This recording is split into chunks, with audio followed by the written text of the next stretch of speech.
তিনি কি বলছেন? বলছে রোগ থাকতে হবে। সাংঘাতিক জিনিস।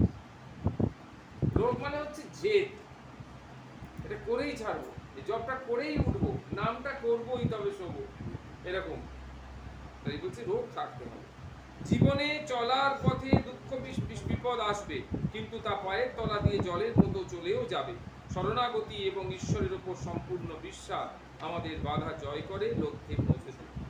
বাধাটাকে জয় করে দেবে এবং লক্ষ্যে পৌঁছে দেবে। যে টার্গেট নিয়ে, যে লক্ষ্য নিয়ে আমরা এগোচ্ছি, সেখানে আমরা পৌঁছতে পারবো। তার জন্য কি দরকার? তাহলে শরণাগতি। শরণাগতি।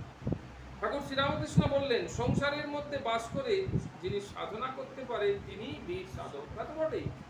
সংসারের কত রকমের সমস্যা, সব থেকে বড় সমস্যা হচ্ছে রোগ, শারীরিক ব্যাধি। সবকিছু থেকে আমরা অতিক্রম করতে পারলাম, কাম ক্রোধ লোভ মোহ মদ মাৎসর্য থেকে কিছুক্ষণের জন্য অন্তত একটু বেরিয়ে রইলাম, হ্যাঁ, কিন্তু ব্যাধি থেকে তো বেরোতে পারবো। ব্যাধি কি সাংঘাতিক জিনিস।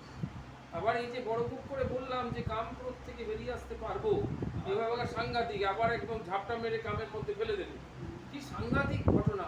এই যে আমরা পুরুষোত্তম মাসে কোন গীতার কোন অধ্যায়টা পড়তে বলেছিলাম?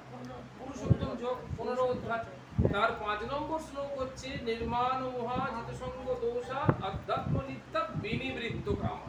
এই বিনিবৃত্ত কামা সম্পর্কে একটা সাংঘাতিক গল্প রয়েছে, ছোট্ট গল্প। সেটা কি? একজন সাধক, সে তার গুরুদেবের কাছ থেকে শিখেছিল। গুরুদেব তাকে বলেছিলেন যে তুমি যদি ঈশ্বর লাভ করতে চাও, তোমাকে একটাই বাধা আমি বলে দিচ্ছি, যে একটাই বাধা ঈশ্বর লাভে, সেটা কি? বলেছে কাম। কাম যতক্ষণ শরীরে থাকবে, শরীরের মধ্যে কোথাও যদি কাম থাকে, তোমার ঈশ্বর লাভ হবে। এইটা শুনে ওর একদম মন্ত্রের মতো হয়েছিল। ও বললো তাহলে এই কামটাকে আমার শরীর থেকে সরাতে হবে। বিভিন্ন রকমের সাধনা ভজনা সমস্ত করছেন, করতে করতে হঠাৎ একদিন মনে হলো, যদি আমি খাওয়া দাওয়া বন্ধ করে দিই, শরীরটাকে যদি যত্ন না করি, পুষ্টি না দিই, তাহলে আমার কঙ্কাল সার শরীর হয়ে যাবে। এই চামড়াটা থাকবে, ভেতরে মাংস টাংস কিছু থাকবে না, একবারে কঙ্কাল। তাহলে তার মধ্যে কাম থাকবে কোথায়? এরকম অবস্থা। এই নিয়ে 20 বছর নিরন্তর সাধনা করেছে। আর কি খেয়েছে? গঙ্গার জল খেয়েছে।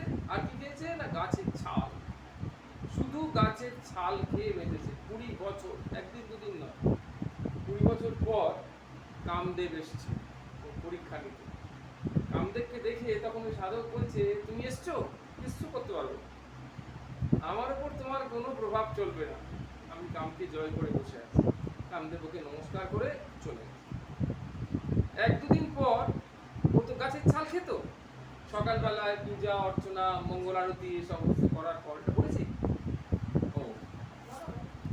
বলেছি? ও, এইটা করার পর